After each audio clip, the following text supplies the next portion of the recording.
नमस्कार मित्रांनो, आजच्या या सेशनमध्ये आपण टेट परीक्षा 2025 शिक्षक अभियोग्यता चाचणी मित्रांनो आता काही दिवसानंतरच आपल्याला या ठिकाणी परीक्षा पाहायला मिळणार आहेत.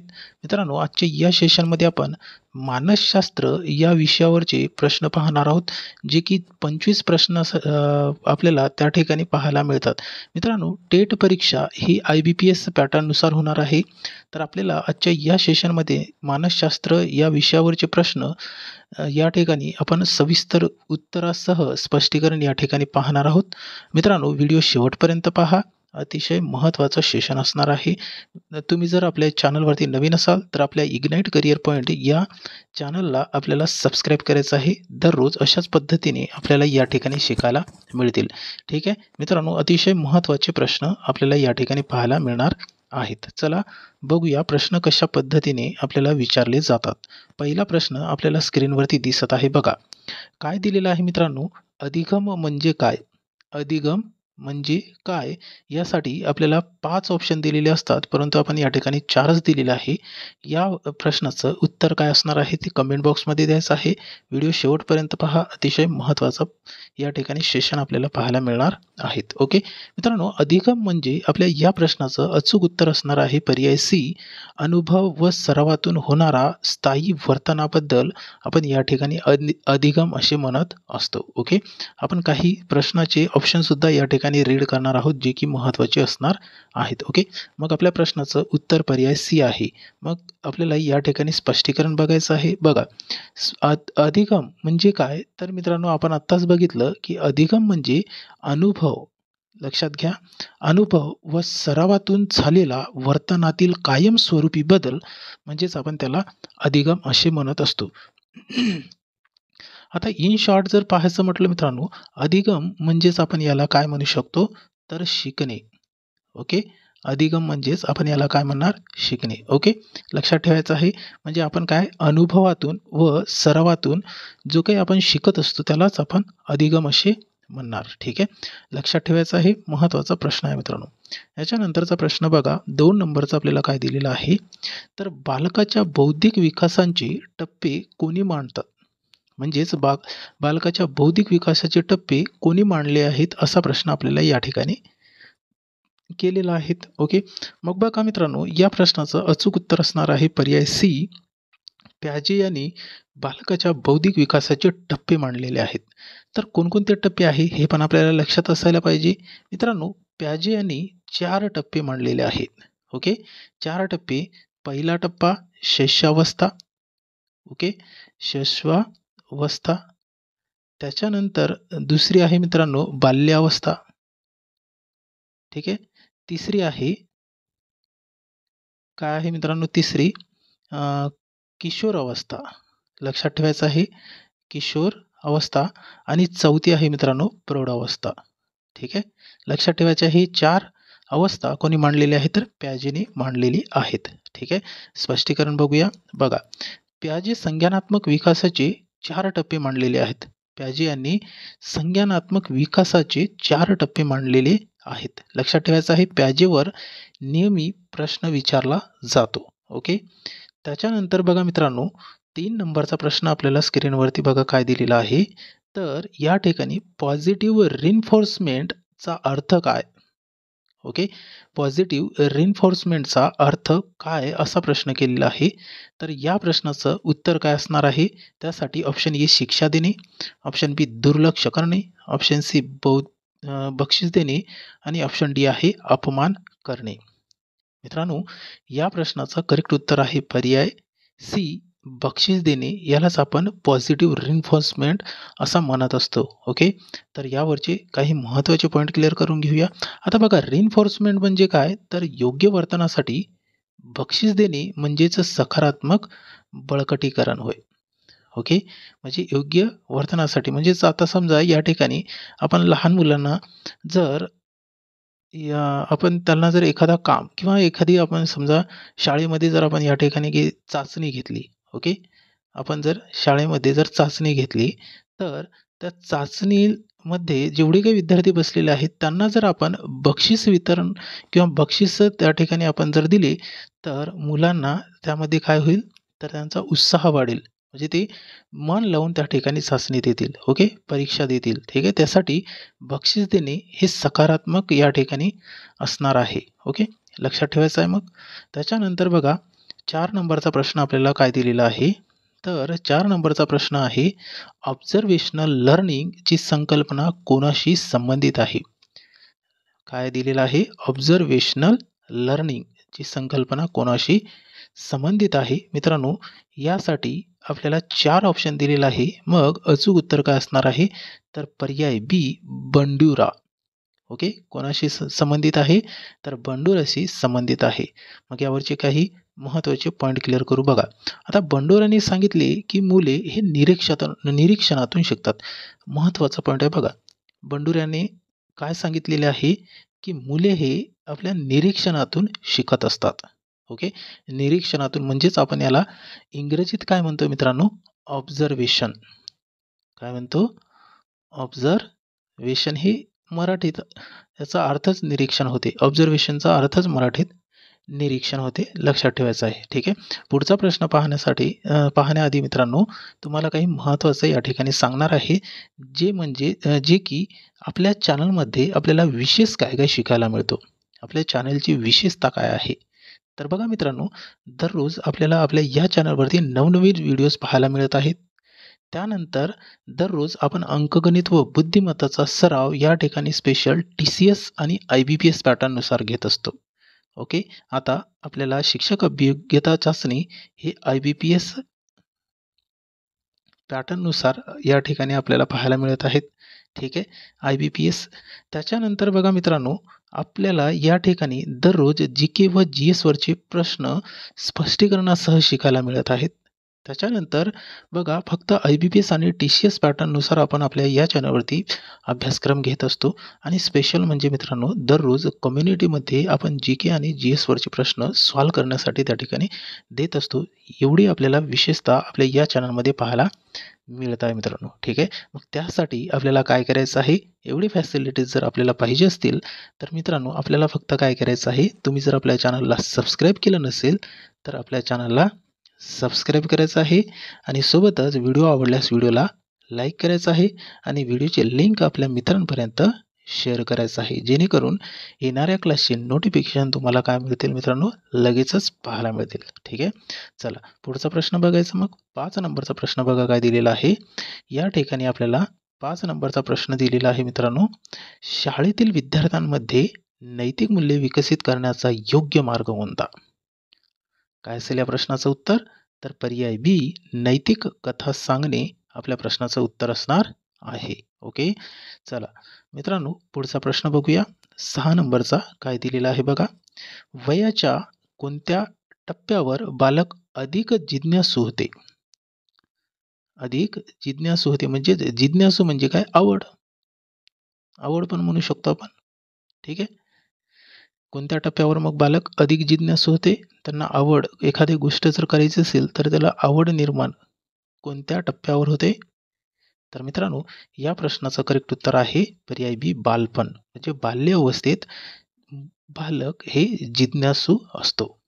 ठीक आहे, म्हणजे त्याला एखादी गोष्ट जर पाहिजे असेल, तर तो ती गोष्ट घेतल्याशिवाय ती सोडतच नाही. ठीक आहे, समजा एखादी त्याला जर खेळणी आवडली असेल, ठीक आहे, एखादी खेळणी आवडली असेल, तर ती खेळणी जोपर्यंत आपण त्याला घेऊन देणार नाही, तोपर्यंत ते काय ते काय त्याचा अ, काय म्हणणार आपण, जिज्ञा म्हणजेच त्याची जी हे आहे, इच्छा आहे, तीच त्याची त्याचा जो हट्टपणा आहे तो सोडणार नाही. ओके, लक्षात ठेवायचं. मग चला स्पष्टीकरण बघूया. बघा काय दिलेलं आहे. बघा या ठिकाणी बालपणात मुले अधिक विचारपूस करतात, शंका विचारतात. आणि यामध्ये बघा आणखी काय करतात, शंका विचारतात. या वयात जास्त शंका विचारतात, म्हणजे प्रश्नावर प्रश्न आपल्याला करत असतात. ठीक आहे, त्याच्यानंतर 7 नंबरचा प्रश्न बघा, IQ म्हणजे काय? काय दिलेलं आहे, IQ म्हणजे काय? तर मित्रांनो, या प्रश्नाचं करेक्ट काय असणार आहे उत्तर, तर पर्याय सी, बुद्ध्यांक. ठीक आहे, IQ म्हणजे हे बुद्धीशी रिलेटेड आहे. ठीक आहे, आपण एखाद्या वेळेस म्हणत नाही तुझा IQ खूप कमी आहे किंवा तुझा IQ खूप जास्त आहे. ठीक आहे. IQ हे बुद्धीशी रिलेटेड आहे, म्हणून आपण या ठिकाणी बुद्ध्यांक असे म्हणणार. ठीक आहे. चला स्पष्टीकरण बघूया. आता बघा IQचा फुल फॉर्म पण आपल्याला विचारला जाऊ शकतो. तर IQचा फुल फॉर्म आहे मित्रांनो इंटेलिजन्स कोशंट. ठीक आहे. म्हणजेच आपण त्याला बुद्ध्यांक असे म्हणणार. चला बघा पुढचा प्रश्न पाहण्याआधी तुम्ही जर आपल्या या चॅनलवरती नवीन असाल मित्रांनो आणि दररोज अशाच पद्धतीने शिकण्यासाठी आपल्या चॅनलला आपल्याला काय करायचं आहे, सबस्क्राईब करून बेल आयकॉनवरती क्लिक करायचं आहे आणि ऑलवरती क्लिक करा, जेणेकरून येणाऱ्या क्लासची नोटिफिकेशन तुम्हाला लगेचच पाहायला मिळतील. तेव्हाच आपल्याला व्हिडिओची नोटिफिकेशन येईल मित्रांनो. व्हिडिओ अपलोड झालं की लगेच आपल्याला त्या ठिकाणी नोटिफिकेशन पाहायला मिळतील. ठीक आहे. आणि सोबतच मित्रांनो आपण आपल्या टेलिग्राम ग्रुपची लिंक आपल्या या व्हिडिओच्या डिस्क्रिप्शन बॉक्समध्ये टाकलेला आहे. टेलिग्राम ग्रुपमध्ये आपण स्पर्धा परीक्षेशी रिलेटेड अपडेट्स त्या ठिकाणी टाकत असतो आणि व्हिडिओचे लिंकसुद्धा तुम्हाला आपल्या टेलिग्राम ग्रुपवरती पाहायला मिळतील. मग याला जॉईन करायचे असतील तर व्हिडिओच्या डिस्क्रिप्शन बॉक्समध्ये लिंक दिलेली आहे, त्यावरती क्लिक करून तुम्ही जॉईन होऊ शकता. ओके. चला पुढचा प्रश्न बघूया. बघा 8 नंबरचा प्रश्न काय दिलेला आहे, तर कोणत्या मानसशास्त्रज्ञाने ट्रायल अँड इरर हा सिद्धांत मांडला? मग काय असेल या प्रश्नाचं अचूक उत्तर? तर पर्याय ए थॉर्नडाईक यांनी ट्रायल अँड इरर या नावाचा सिद्धांत मांडलेला आहे. ओके. स्पष्टीकरणामध्ये बघूया. बघा आता या ठिकाणी थॉर्नडाईकने प्रयत्न व चुकांच्या आधारे अधिगम सिद्धांत मांडला. आता बघा स्पष्टीकरणामध्ये आपले डाऊट क्लिअर झाले.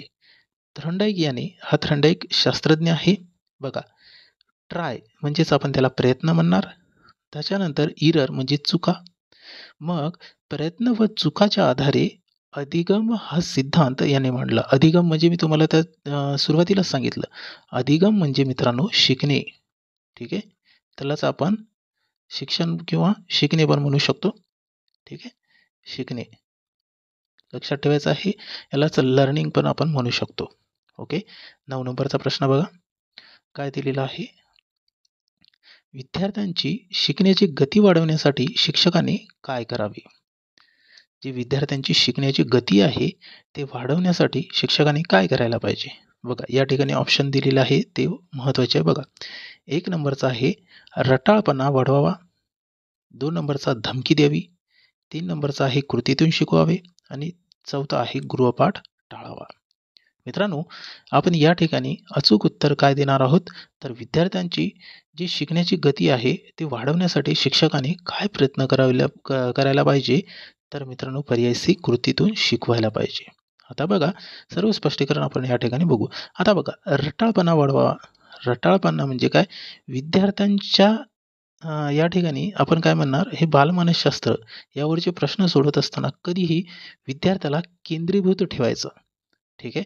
विद्यार्थ्याला काय करायचं आहे, केंद्रस्थानी ठेवायचं. म्हणजे विद्यार्थ्यांची जेवढी काही गरज आहे, विद्यार्थ्यांना जेवढी काही शिकण्यासाठी आपण या ठिकाणी म्हणू शकतो त्यांना जेवढी काही गरज आहे ती प्रोव्हाइड करायला पाहिजे, आहे की नाही.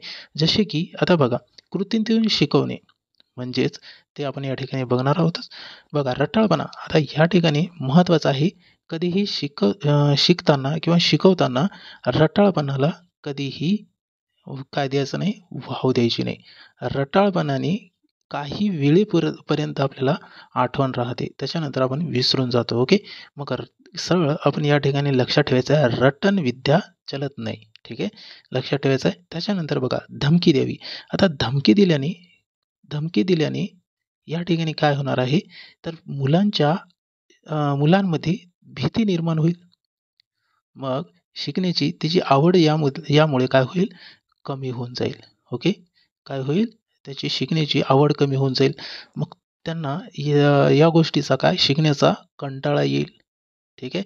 त्यासाठी अशा या धमकीतून शिक्षण द्यायलाच नाही पाहिजे. ओके. हे काय असणार आहे, तर चुकीचं उत्तर असणार आहे, हा पण चुकीचा आहे.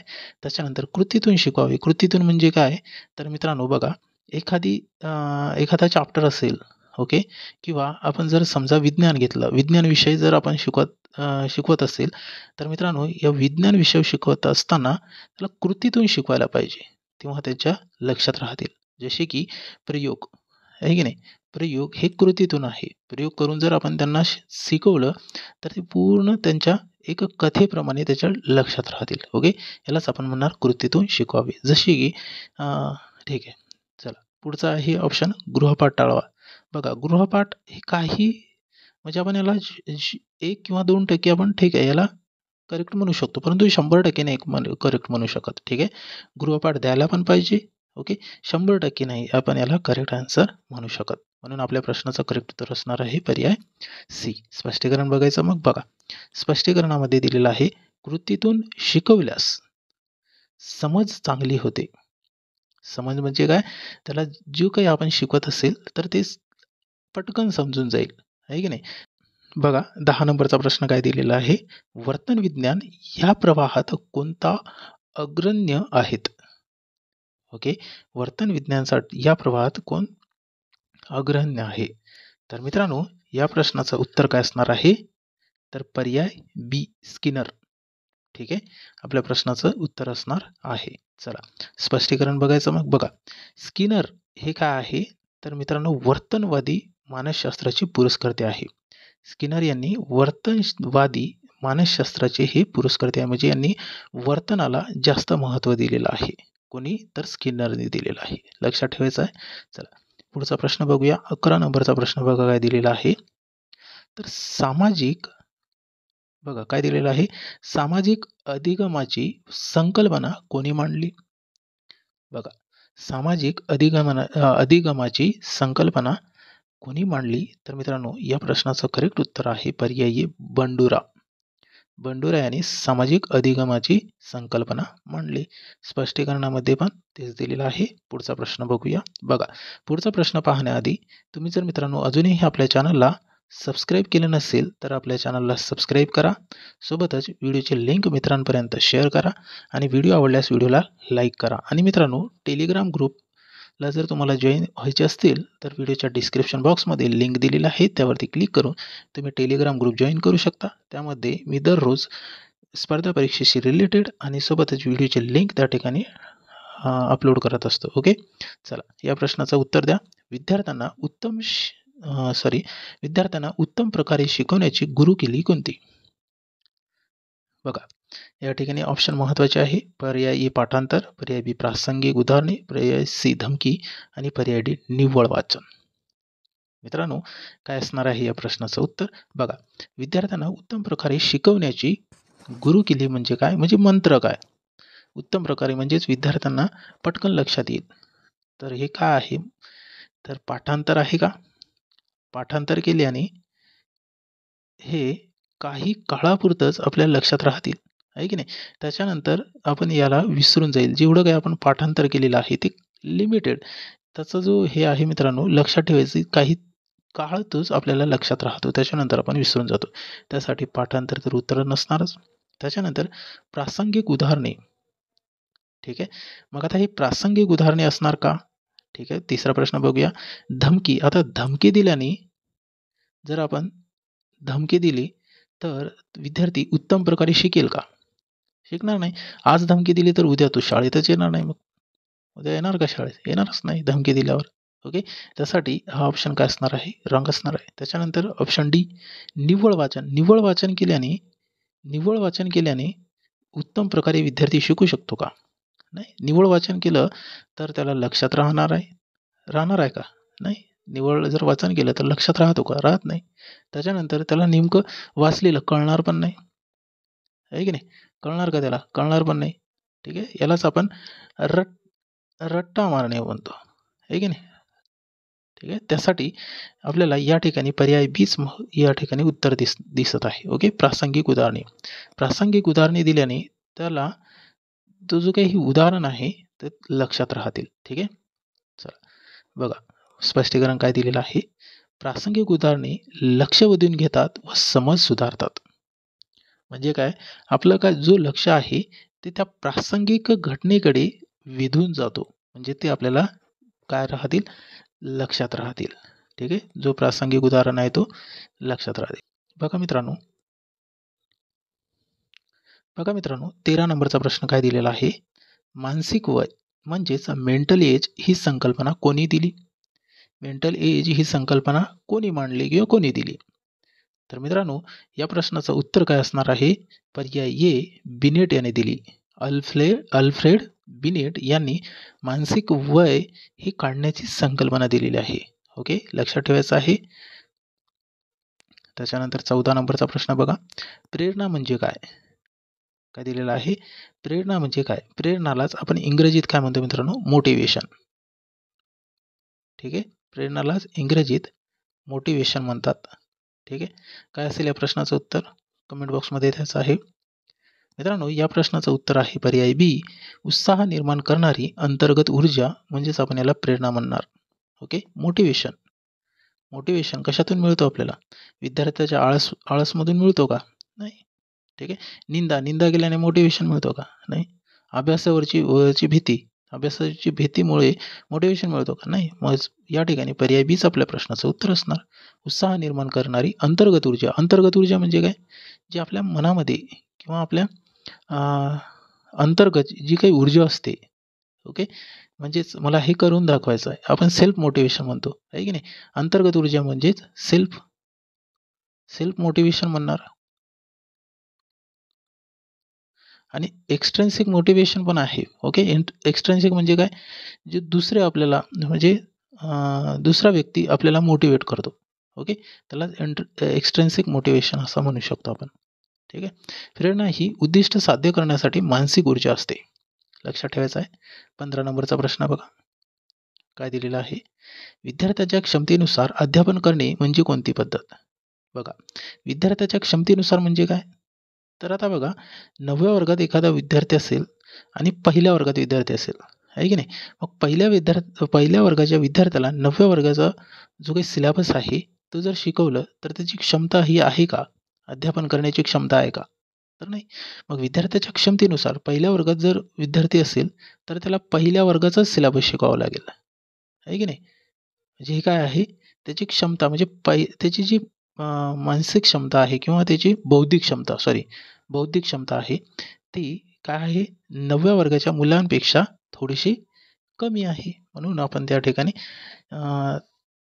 काय म्हणणार? तर विद्यार्थ्याच्या क्षमतेनुसार अध्यापन करणे म्हणजे याचं उत्तर काय असणार आहे मित्रांनो? पर्याय बी, विभेदित अध्यापन. अध्यापन हे असणार आहे. स्पष्टीकरणामध्ये बघा, आपले डाऊट क्लिअर होऊन जातील. बघा, काय आहे? विभेदित अध्यापन म्हणजे काय? वेगवेगळ्या क्षमतानुसार शिक्षण देणे, आहे की नाही? वेगवेगळ्या क्षमतानुसार पहिल्या वर्गाच्या विद्यार्थ्यांना पहिल्या वर्गात नुसार शिक्षण देणे, त्याची क्षमता नुसार. त्याच्यानंतर 5व्या वर्गातल्या विद्यार्थ्यांना 5व्या वर्गाच्या क्षमतेनुसार जे त्यांची जी लेवल आहे त्या लेवलनुसार त्यांना अध्यापन देणे. ठीक आहे, अध्यापन म्हणजे काय? शिकविणे. ठीक आहे, 16 नंबरचा प्रश्न बघा. ब्लूम टॅक्सॉनॉमी मध्ये सर्वात उच्च स्तर कोणता आहे? बघा, ही ब्लूम टॅक्सॉनॉमी मध्ये सर्वात उच्च स्तर कोणता आहे? पर्याय डी, मूल्यमापन. लक्षात ठेवा, सर्वात उच्च स्तर मूल्यमापन करणे. ठीक आहे, त्यालाच आपण इंग्रजीत इव्हॅल्युएशन म्हणतो. मूल्यमापन म्हणजे इव्हॅल्युएशन. हे ब्लूमच्या स्तरांमध्ये सर्वात उच्च पातळीचे आहे. ठीक आहे, त्याच्यानंतर 17 नंबरचा प्रश्न बघा. अधिगमातील अडथळा कोणता असू शकतो? अधिगम म्हणजे काय? अधिगम म्हणजे शिकणे. ठीक आहे, मग कोणता अडथळा असू शकतो? प्रेरणा, शिक्षकाचे उत्तम अध्यापन, गृह परिस्थितीला अडचणी आणि मैत्री. मित्रांनो, या प्रश्नाचं उत्तर आहे पर्याय सी, गृह परिस्थितीतील अडचणी. ओके, अडचणी. आता बघा, प्रेरणा, मोटिवेशन हे अधिगमामध्ये अडथळा आणतो का? अधिगम म्हणजे शिकणे. मग शिकण्यामध्ये मोटिवेशनचा काही ना काहीतरी रोल असणार की नाही, आहे की नाही? प्रेरणा, आता प्रेरणा म्हणजे आपण मोटिवेशन, आहे की नाही? मोटिवेशन. आता यामध्ये सेल्फ मोटिवेशन असणार. सेल्फ मोटिवेशन, आहे की नाही? शिकण्यामध्ये सेल्फ मोटिवेशन, जेव्हा आपण सेल्फ मोटिवेशन स्वतःना करेल तेव्हाच आपली शिकण्याची आवड निर्माण होईल, आहे की नाही? त्याच्यानंतर शिक्षणाचे उत्तम अध्यापन. आता अध्यापन म्हणजे शिकवणे, अध्यापन म्हणजे शिकविणे, आहे की नाही? मग बघा, शिक्षकांचे उत्तम अध्यापन हे अडथळा असणार का? आता जर शिक्षकांनी एकदम बेसिकपासून शिकवलं, जसं की मी या ठिकाणी तुम्हाला एकदम कन्सेप्ट क्लिअर करून शिकवत आहे, मग हे शिकण्यामध्ये अडथळा निर्माण होत आहे का? नाही. आपले डाऊट क्लिअर होत आहे, आपल्याला शिकण्यामध्ये मदत होत आहे. ओके, आपले पॉईंट्स या ठिकाणी क्लिअर होत आहे. म्हणजे हे काय असणार आहे, पॉझिटिव्ह असणार आहे. हे पण पॉझिटिव्ह आहे. त्याच्यानंतर मैत्री. आता बघा, मैत्री हे अधिगम म्हणजे शिकण्यामध्ये अडथळा निर्माण होतो का? नाही. जर एखादा मित्र आपल्यापेक्षा हुशार असेल, आहे की नाही? आता बघा, एखादा मित्र आपल्यापेक्षा जास्त हुशार असेल, तर आपल्याला ते काय, तर एक्स्ट्रा नॉलेज म्हणू शकतो किंवा एखाद्या गोष्टीत जर आपल्याला अडचण येत असेल, तर आपण त्याला विचारू शकतो. आपले डाऊट क्लिअर करू शकतो. मग हे शिकण्यामध्ये अडथळा आणणारा का मैत्री? हा पण पॉझिटिव्ह आहे. मग निगेटिव्ह म्हणजेच आपल्या प्रश्नाचं उत्तर आहे गृह परिस्थितीतील अडचणी. ठीक आहे.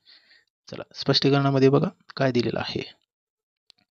घरातील ताण, गरिबी, वडीलधाऱ्यांचा विरोध हे अधिगमनात अडथळा निर्माण करतो. ओके, घरातील ताण म्हणजे घरामध्ये जर ताण वाढला तर आपल्याला शिकण्यामध्ये काय असणार आहे, तर अडथळा निर्माण होणार आहे. गरिबी पण आहे की नाही. त्याच्यानंतर वडीलधाऱ्यांचा विरोध. वडिलांनी जर आपल्याला वारंवार विरोध करत असेल, तर आपल्याला या ठिकाणी अधिगमात अडथळा निर्माण होतोय. चला, 18 नंबरचा प्रश्न बघूया. बघा, कन्स्ट्रक्टिव्हिजम या संकल्पनेचा मुख्य उद्देश काय? कन्स्ट्रक्ट, ठीक आहे, याचा अर्थ पण मी तुम्हाला सांगतो. बघा, कन्स्ट्रक्टिव्हिजम या संकल्पनेचा मुख्य उद्देश काय? ऑप्शन महत्त्वाचे: पाठांतर, स्वतः शिकवण्यावर भर, परीक्षा की शिक्षा? मित्रांनो, या प्रश्नाचं उत्तर आहे पर्याय बी, स्वतः शिकण्यावर भर. आता कन्स्ट्रक्टिव्हिजम, आता बघा, आपण या ठिकाणी असं पण म्हणू शकतो. आता बघा, आपण एखादं घर बांधत असेल तर आपण काय म्हणतो त्याला, आपण कन्स्ट्रक्ट करत आहे. कन्स्ट्रक्ट म्हणजे काय, तर या ठिकाणी आपण अशी पायरी बनवू शकतो, आहे की नाही. कन्स्ट्रक्टिव्हिजम म्हणजे कन्स्ट्रक्शन, एवढं तर लक्षात आहे ना, एवढं पण समजू शकतो आपण. मग स्वतः शिकण्यावर भर. स्वतः शिकण्यावर भर म्हणजे काय, जर आपण एक पायरी जर या ठिकाणी, आता समजा एखादा मॅथमॅटिक्सचं उदाहरण असेल, एक पायरी जर आपल्याला सोडवता आली तर त्याच्यानंतर दुसरी पायरी आपल्याला सहज सोडवता येते, तिसरी सोडवता येते, आपण उत्तरापर्यंत इझिली जाऊ शकतो, आहे की नाही. यालाच कन्स्ट्रक्टिव्हिजम. जर समजा एक स्टेप जर चुकली तर दुसरी स्टेप आपली नक्कीच चुकणार, तिसरी स्टेपमध्ये आपल्याला काहीच येणार नाही, मग चौथ्या स्टेपमध्ये उत्तर मिळतो का? नाही मिळत. मग यालाच आपण कन्स्ट्रक्टिव्हिजम म्हणणार, आहे की नाही. ठीक आहे, लक्षात आलं.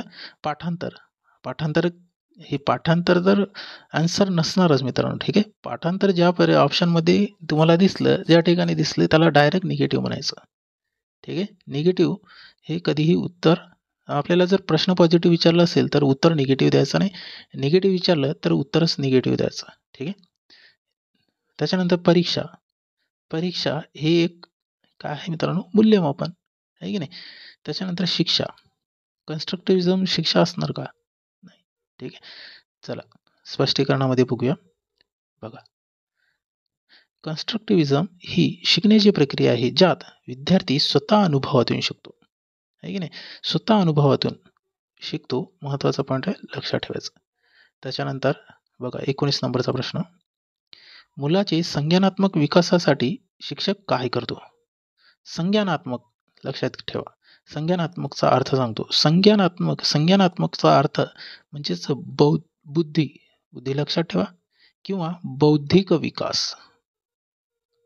संज्ञानात्मक विकास म्हणजे बौद्धिक विकास. यालाच आपण मेंटल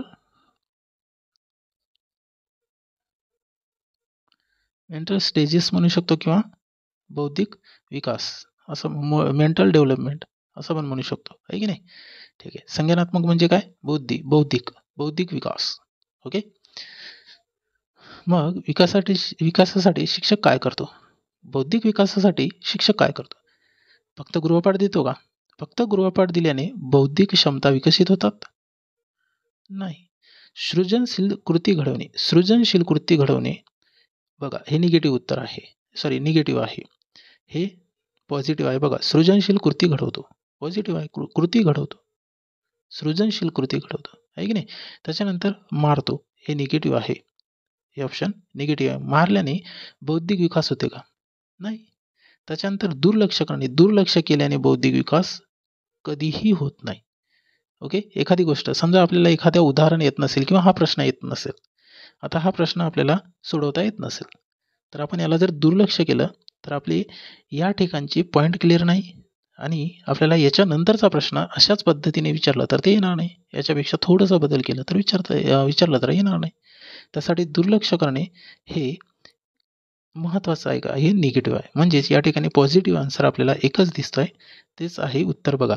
सृजनशील कृती घडवणे. ओके. स्पष्टीकरणामध्ये बघा याचा अर्थ आपल्याला समजून जाईल. आता बघा सृजनशील कृतीमुळे विचारशक्ती वाढते, कल्पनाशक्ती वाढते. ओके. सृजनशीलमध्ये काय होते?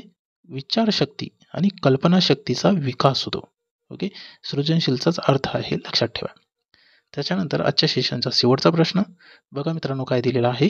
मुलांना भीती वाटत असल्याने शिक्षकांनी काय करावे? मुलांना भीती वाटत असल्यास म्हणजे एखादा पॉईंट म्हणा किंवा जसे की आपल्याला इंग्रजीची भीती वाटते तर शिक्षकाने काय करायला पाहिजे? आता समजा आपल्याला गणित अवघड वाटतो. मग गणित अवघड वाटत असल्यास शिक्षकाने काय करायला पाहिजे? सोडून द्यायला पाहिजे का? नाही. तर त्यांना शिकवायला पाहिजे, परंतु त्यांच्या बौद्धिक क्षमतेनुसार ठीक आहे, त्यांचे कोणते कन्सेप्ट क्लिअर करून द्यायचं आहे, ते पण आपल्याला लक्षात असलं पाहिजे, आहे की नाही?